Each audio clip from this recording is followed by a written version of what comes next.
அனைவருக்கும் அன்பான வணக்கம். இன்னைக்கு என்ன தலைப்புனா, சகலவிதமான காரியங்கள் வெற்றி அடைய ஒரு எளிமையான தாந்திரிக முறையை பற்றி தான் நம்ம இன்னைக்கு பார்க்க போகிறோம். நமக்கு ஒரு காரியம் நடக்கணும், ரொம்ப நாளாக தடையாயிட்டு இருக்கு.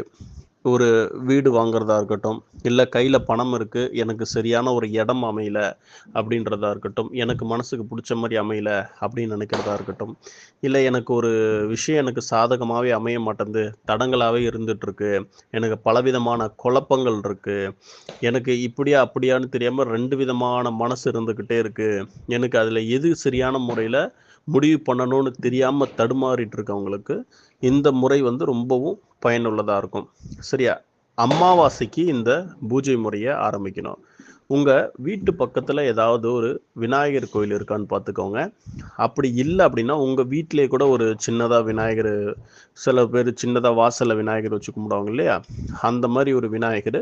அப்படி இல்லை அப்படின்னால் நீங்கள் வீட்டில் வச்சுருக்கிற விநாயகருக்கே பண்ணலாம். முதல் பலமாக வேலை செய்கிறது வந்து கோவில். அப்படி இல்லை அப்படின்னால் உங்கள் வீட்டு வாசலில் வச்சுருக்க விநாயகர், அப்புறம் கடைசியாக நீங்கள் வீட்டில் வச்சுருக்க விநாயகர், ஏதாவது ஒரு விநாயகருக்கு நீங்கள் என்ன பண்ணணும்னா, முதல்ல ஒரு கோயிலை நீங்கள் தேர்வு பண்ணிக்கோங்க. கோவில் இல்லைன்னா வீட்டில் ஏதாவது ஒரு விநாயகரை நீங்கள் முறையாக தேர்வு பண்ணிக்கோங்க. அமாவாசைக்கு இந்த பூஜையை ஆரம்பிக்கணும். இந்த பூஜையை ஆரம்பிக்கிறதுக்கு ராவகாலம், யமகண்டம் மட்டும் பார்த்துக்கோங்க. இது ரெண்டுமே இருக்கக்கூடாது. மற்ற டைம் நல்ல நேரம்.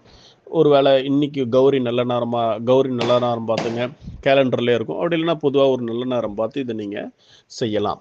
காலையில் பொழுதில் செய்கிறது ரொம்ப விசேஷமாக இருக்கும்.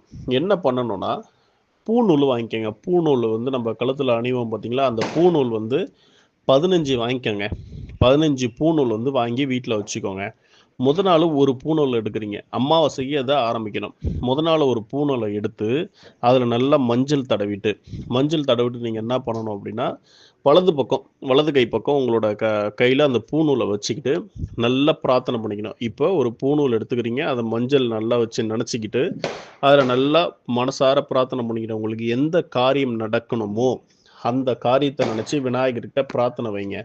எனக்கு இந்த காரியத்தை முடிச்சு கொடு விநாயகா, எனக்கு இந்த காரியம் நடக்கணும், நல்லதாக நடக்கணும், எனக்கு சாதகமாக நடக்கணும், ரொம்ப நாளாக ஒரு இடம் முடியல, அது எனக்கு முடிச்சு கொடு, எனக்கு ரொம்ப நாளாக வர வேண்டிய பணம் வராமல் இருக்குது, அது மட்டும் இல்லாமல் எப்பேற்பட்ட நல்ல காரியமாக இருந்தாலும், இல்லை எனக்கு குழந்தை பாக்கியம் கிடைக்கணும் விநாயகா அப்படின்னு சொல்லி எந்த விதமான விஷயமா இருந்தாலும் அந்த பூநூலை கையில் வச்சு வேண்டிக்கிட்டு இதை ஆரம்பிக்கிறது அமாவாசை அன்னைக்கு ஆரம்பிக்கணும். வேண்டிக்கிட்டு நீங்கள் என்ன பண்ணணும்னா, அந்த பூநூலை கையில் வச்சுட்டு விநாயகர் மந்திரம், ஏதாவது ஒரு விநாயகர் காயத்ரி மந்திரம் சொல்லலாம், இல்லை ஏதாவது ஒரு விநாயகர் மந்திரம் நீங்கள் சொல்லலாம். எந்த காயத்ரி மந்திரம் ஆரம்பிக்கிறீங்களோ அதே 15 நாளைக்கும் நீங்கள் அதையே தான் சொல்லணும். அப்படி இல்லையா, ஒரு விநாயகர் மந்திரம் சொல்கிறீங்கன்னா அதே மந்திரத்தை தான் 15 நாளைக்கு சொல்லணும். 15 நாளைக்கு புது புது மந்திரம் சொல்லக்கூடாது. எதை சொல்கிறீங்களோ அதை செய்யலாம். அப்படி எனக்கு மந்திரம் தெரியலனா கூட மனசார பிரார்த்தனை பண்ணிக்கிட்டாலே போதும். அந்த பூநூலை எடுத்துகிட்டு போயிட்டு நீங்கள் என்ன பண்ணணும்னா, ஏதாவது ஒரு விநாயகர் கோயிலில் கொண்டு போய் கொடுத்துருங்க. விநாயகருக்கு அந்த பூநூலை போட்டு விட சொல்லிடுங்க. அப்படி பூநூல் போட்ட முடியல, அந்த மாதிரி வாய்ப்பு அமையலைன்னா நீங்கள் வீட்டிலே பூநூல் போடலாம் விநாயகருக்கு. ஒரு நாளைக்கு இப்போ வீட்டில் வந்து என்ன பண்ணுறீங்க, ஒரு நாளைக்கு ஒரு பூநூல் போடுறீங்களா, அது ஒரு நாள் ஃபுல்லாக இருக்கட்டும், அதை மறுநாள் எடுத்து ஒரு தனியாக ஒரு கவரில் போட்டுக்கோங்க. அந்த மாதிரி 15 நாளைக்கு ஒரு புது புது பூநூல், 15 நாளைக்கு இதே தான் முறை. ஒரு பூநூல் எடுத்துக்கிறீங்க, அதில் மஞ்சளை தடவிட்டு உங்கள் பிரார்த்தனை என்ன பிரார்த்தனையோ, ஒரு நாளைக்கு வைக்கிற பிரார்த்தனை அந்த 15 நாளைக்கு அந்த பிரார்த்தனையை நீங்கள் வைக்கணும். வச்சு முடிச்சுட்டு 15ஆவது நாள் இந்த பிரார்த்தனை முடிஞ்சதுக்கப்புறம் இப்போ நீங்கள் வீட்டில் விநாயகருக்கு பூநூல் போடுறதா இருந்தால் முடிஞ்சதுக்கப்புறம் அதை எடுத்துகிட்டு போய் ஆற்றுல கொண்டு போய் விட்டுருங்க.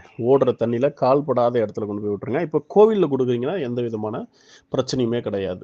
சரி, இப்போ வீட்டில் பண்ணுறதா இருந்தால் மட்டும் நீங்கள் அந்த 15ஆவது நாள் மொத்தமாக எல்லாத்தையும் சேகரித்து வச்சு ஓடுற தண்ணியில் கொண்டு போய் விட்டுறலாம். இதோட விஷயமே என்னென்னா, உங்களோட எண்ணோட்டங்கள் எவ்வளோக்கு எவ்வளோ சுத்தமாகவும் தெளிவாகவும் இருக்கோ அதுக்கு தகுந்த பிரார்த்தனைகளை அவர் முடிச்சு கொடுப்பார். உங்களோட எண்ணோட்டங்கள் ஆழமாக இருக்கணும். எனக்கு இந்த ஒரு காரியம் நடக்கணும்னா நீங்கள் அதை அடம் பிடிச்சி நம்ம இறைவன்கிட்ட கேட்குறது தான் இது ஒரு முறை. சரியா? இந்த மாதிரி வந்து நீங்கள் பண்ணி பாருங்கள். உங்களுக்கு நினச்ச காரியம் நினச்சபடி அந்த 15 நாளையும் நிறைய மாற்றங்கள் நமக்கு கிடைக்கும். கோவிலில் தினமும் கொடுக்கறதா இருந்தாலுமே சரி, தினமும் ஒரு பூநூல் நீங்கள் என்ன பண்ணலாம், மஞ்சள் தடவி அதை வேண்டிக்கிட்டு பிரார்த்தனை பண்ணிக்கிட்டு மந்திரம் ஜெபம் பண்ணுறதா இருந்தால் ஒரு 1008 மந்திரம் நல்லா ஜெபம் பண்ணி கொடுத்துருங்க. இந்த மாதிரியே பண்ணிக்கிட்டு வந்தீங்கன்னா நீங்கள் நினச்ச காரியம் உங்களுக்கு நல்லதாகவும் உங்களுக்கு சாதகமாகவும் கண்டிப்பாக அது நடந்தே தீரும். ட்ரை பண்ணி பாருங்கள். நன்றி, வணக்கம், வாழ்க வளமுடன்.